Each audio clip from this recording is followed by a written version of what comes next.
Over the past 2 years, HeartSafe Coon Rapids has gone from a plan to educate how to respond in emergencies to a community effort that has since saved lives. CTN has followed the efforts of a group who delivers training and tools to respond during sudden cardiac arrests. Here's a look back to where it started and how it's grown. In July 2012, my uncle Todd had a sudden cardiac arrest up at his cabin up at the lake. He was actually in the water. But my aunt, knowing that the odds were against him, she fought for him and she did CPR on him anyways. He survived that day, simply because my aunt didn't quit.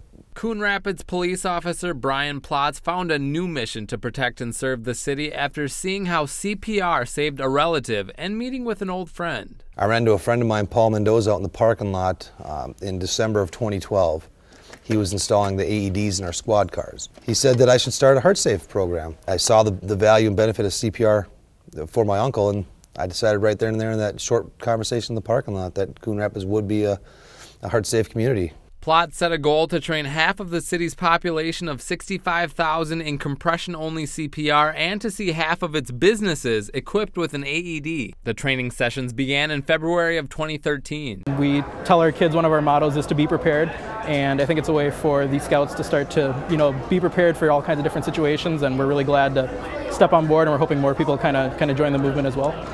After 10 months of groups learning how to keep people staying alive, the city was finally recognized as a HeartSafe community. Well, we still got a long way to go, but this is a big part of that journey.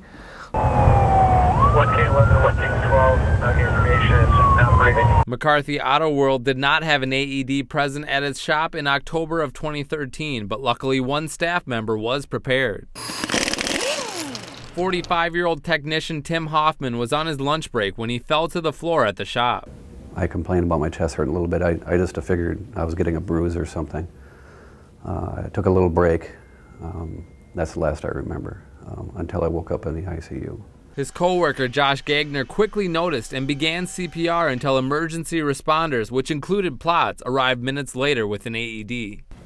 What we did what was expected of us. Josh, on the other hand, he did what 70% of Americans wouldn't do, and that's get involved and help. Hoffman recovered and returned to work within a few months. Plotz called it a perfect example of how bystanders performing CPR can be the difference between life and death. That situation plays out, 400,000 times a year in America. 400,000 people a year die from that, and again, it's through no fault of their own. But with just the smallest amount of training, you get a little bit of confidence, and with a little bit of confidence, that can spur an action. And that little bit of action that you do, those couple of minutes that you invest in that person, will make a lifetime worth of difference. I feel I have a lot of people to thank. And in this situation, just saying thank you doesn't seem to be enough, especially with Josh. It's something. Auto World then began training its employees in CPR and soon equipped its shop with a new AED. In the first year and a half, the program received high marks from the county, getting a public health award, and internationally winning the Emergency Cardiovascular Care Award at a conference in Las Vegas last June. But the biggest milestone was yet to come. I started playing the music, and then midway or so, then my wife loves to dance, so. For 65-year-old Tim Buck of Coon Rapids, hitting the dance floor was not a figure of speech. At a concert at the Coon Rapids Dam, drums kept beating, but Buck's heart did not. I'm thinking, this guy's not going to make it if you don't get an AED. Bystanders, including 2 who had been trained through the HeartSafe program, came to help, delivering compressions and calling 911. Coon Rapids Dam, we're going to need, we have somebody down, he's blue, and not sure what's going on there, people helping him, but we'll need fire and rescue and expedite it. A park ranger grabbed an AED from his truck and shocked Buck's heart back into beat. Buck had suffered a sudden cardiac arrest, and after being hospitalized that night, he needed a quadruple bypass surgery the next day. In the following months, the grandfather of 5 returned to a normal life thanks to the kindness of strangers. I'm very, very thankful, and I thank God that they responded the way they did, and they were, got up there and stepped up to the plate, and they saved a life and, family and a lot of different things, and be really rewarded for it. So I appreciate that. He had literally no end organ damage, and this could only be attributed for a very effective CPR program that was provided. I don't know if I've actually kind of wrapped my head around it yet. I always knew that one day, some way, somehow, that this training would come, into effect. I guess I never envisioned it coming into effect this perfect, where the way they described the SAVE to me was exactly the way I teach them to do it. And I guess it's just a testament to how simple our process is, and how easy CPR can be if you just have the right mindset.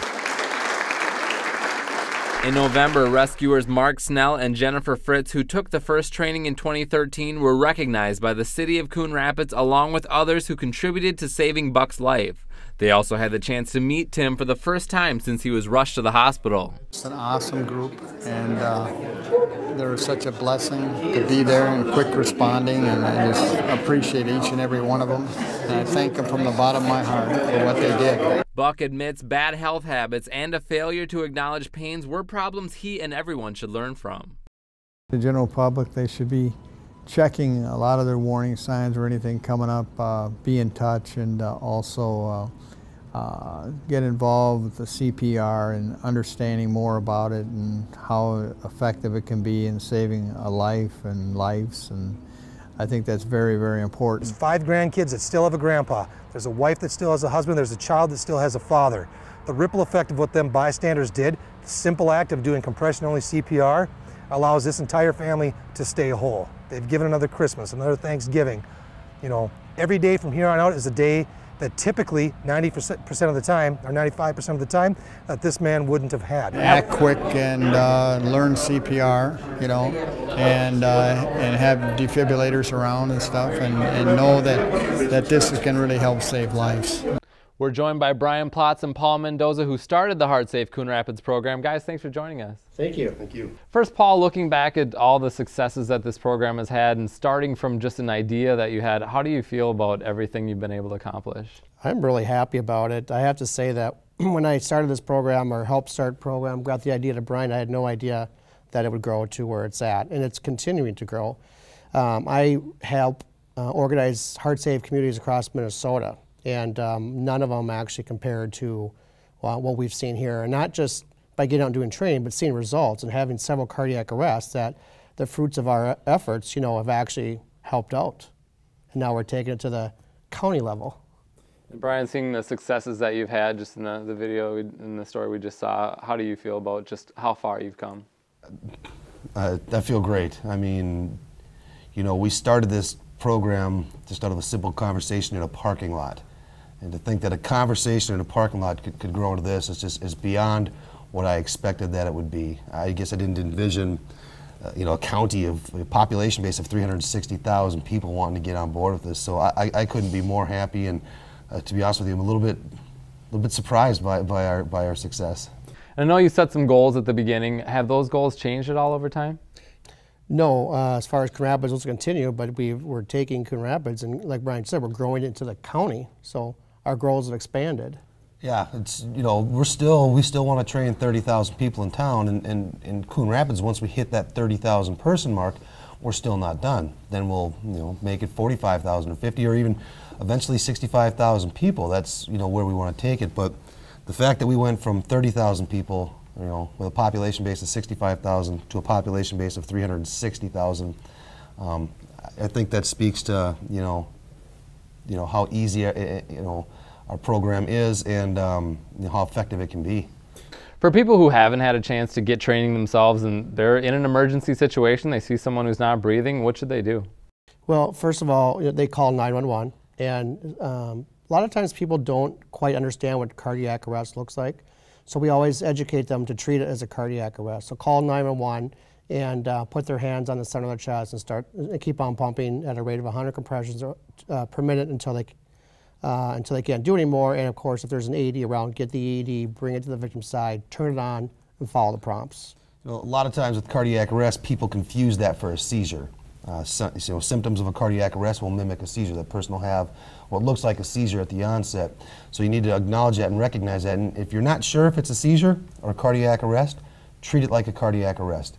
Do that CPR, because you're not going to hurt that person. Not doing the CPR is the one thing that's going to guarantee that that person dies. If groups are interested in getting some training and want to schedule that, what can they do? How should they get a hold of you guys? That's easy. You can go to the city's website. Just Google search the City of Coon Rapids and you'll find a direct link to HeartSafe. If you want the email address, it's heartsafe@coonrapidsmn.gov. And how does that process work? Do you have to have a certain amount of notice, or how are they able to schedule something like that? And how many people can do that? Well, we can accommodate any number, and if they want to do it tomorrow and one of us is free, we'll do it tomorrow. And it's free. And we encourage all businesses within the city to take advantage of that.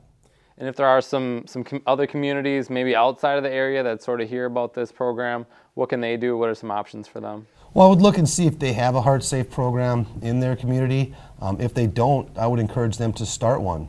You know, we're fortunate here in Anoka County that Paul and I live close enough to a lot of these cities that are seeking that designation where we can come in and assist. But if it's somebody, you know, out in St. Paul or something like that, then maybe it's time that they get on it and start and get their local government and community leaders to get this program started in their community.